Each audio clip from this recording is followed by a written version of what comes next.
শেষ হলো বাঁশবেড়িয়া মঞ্চদর্পণের নাট্য উৎসব।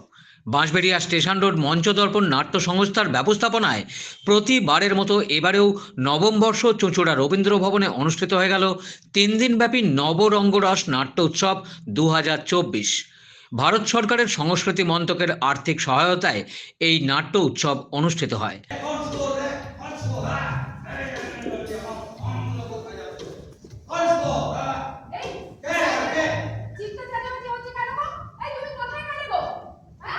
উপস্থিত ছিলেন বিশিষ্ট নাট্য ব্যক্তিত্ব সুভাষ বন্দ্যোপাধ্যায় এবং বিশিষ্ট পরিচালক ও নাট্যকার তাপস মুখোপাধ্যায়। এই নাট্য উৎসবের উদ্বোধন করেন বিশিষ্ট নাট্যকার এবং পরিচালক তাপস মুখোপাধ্যায়। কলকাতা সহ রাজ্যের বিভিন্ন জেলা থেকে মোট 9টি দল এই নাট্য উৎসবে অংশগ্রহণ করে।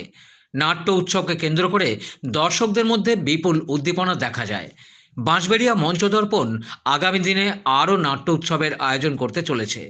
এছাড়াও সারা বছর ধরে ওয়ার্কশপ ও সেমিনার এবং নানা রকম সমাজসেবামূলক কাজ করে থাকে।